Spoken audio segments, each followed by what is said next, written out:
Hi guys and welcome back to my channel. This is Chess Hub 64 and today I am showing you the fifth part of the close Sicilian series after f4 rook to b8 variation. So if you haven't checked out the other parts of the close Sicilian series, link is in the description. Go check that out and then come back to see the fifth part. So after e4, c5, knight to c3, this is the close Sicilian, knight to c6, g3, g6, bishop to g2, bishop to g7, d3, d6, f4. Now we see rook to b8. So after rook to b8 we develop normally with knight to f3, b5, short castle, and here there are three moves. Let's just see what happens if black plays e5. Well, now we play f5. Now g takes on f5, e takes on f5, and after bishop takes on f5, knight to g5 is a very strong move. And now we can see that rook takes on f5 is a threat, and also bishop takes on c6 is a threat. And if the bishop moves back to d7, then the f7 square can be captured, and after knight takes on f7, the queen and the rook would be pinned.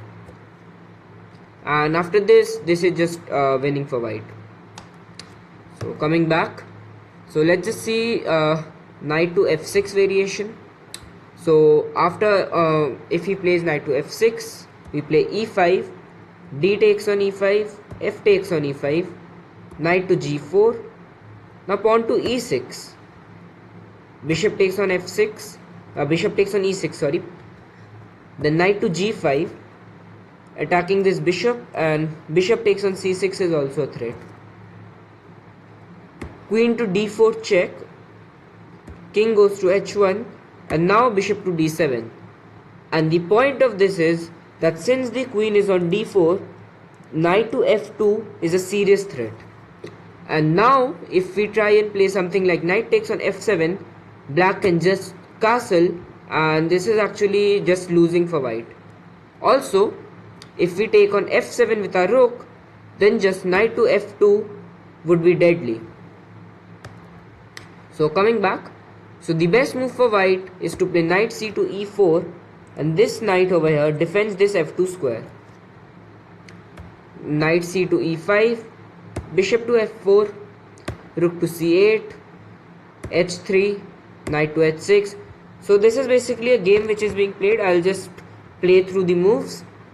c3, queen to a4, knight takes on c5, rook takes on c5, d4, pinning the rook and the knight, queen takes on d1, rook takes on d1, f6, knight to e4, rook to c7, d takes on e5, f takes on e5, bishop takes on h6, bishop takes on h6, rook to d5, bishop g7, knight to c5, bishop c8, b4, bishop f6, knight to e4, short castle, rook to c5, rook takes on c5, d takes on c5, king to g7, c6, rook to d8, a4, b takes on a4, rook to a1, a6, rook takes on a4, e6, rook to b4, bishop to e7, rook to b8, king f7, king h2, h6, rook a8, rook f8, c4, rook to d8, c5, king f8, c7, rook to e8, knight to d6, bishop takes on d6, c takes on d6, and after bishop to d7, rook takes on e8, and now black is forced to resign. The problem is that after rook takes on e8, bishop takes on e8 doesn't work because we are just going to promote to a queen. And if black takes with the king, then a very wonderful move, a fantastic move, bishop to c6, and this is pinning the king and the bishop. And the point is that the bishop cannot capture c6 because we are going to promote a queen and win the game. On the other hand, he cannot do anything else. For example, if he plays something like a5, then we just queen, and now the bishop cannot take it because it is being pinned. And also if the king moves somewhere, then we can just take it off and queen in our next move. So let's just go back. And so the main line is pawn to a5. So guys, this rook to b8 variation is kind of a variation where black, instead of first first castling and just setting up the king side, goes full on attacking on the queen side without even developing the king side. And that is the reason why we just break open the center and play e5. After d takes on e5, we play f takes on e5, and knight takes on e5, bishop to f4, bishop to g4, and now this bishop is pinning a knight, but we still play knight takes on e5. If bishop takes on d1, then bishop to c6 check, and after king to f8, knight to d7 check, and after queen takes on d7, we can just take with the bishop.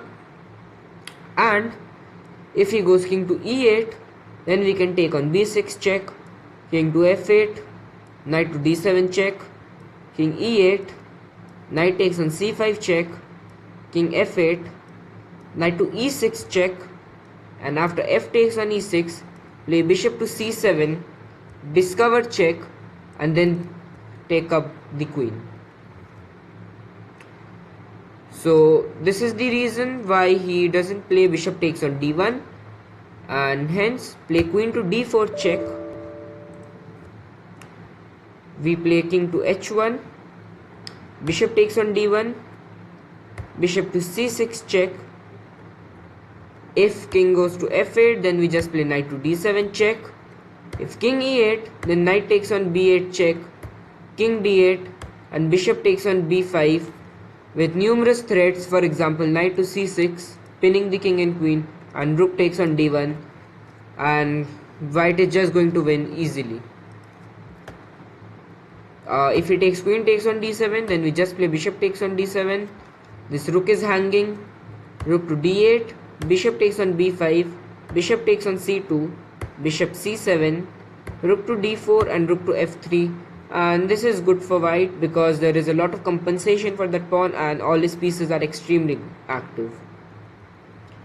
So coming back, if he plays king to d8 in this position, we play knight takes on f7, attacking the king and the rook, king to c8, and now we play bishop takes on b8, and if king takes on b8, then we just play knight takes on b5, and the attack is huge and white is just going to win this because there is a lot of compensation for the queen.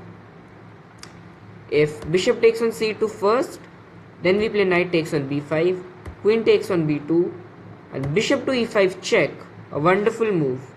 Bishop takes on e5 is forced, and now knight f to d6 check, followed by rook to f8 forced checkmate. So guys, this was the tutorial on the rook to b8 variation. I really hope you enjoyed this, and if you did, be sure to hit that thumbs up button, subscribe to my channel, and also turn on the notifications. Also don't forget to check out my other episodes on the Close Sicilian series as white. The link is down below. Alright guys, thank you so much for watching, and I will see you guys next time. Bye.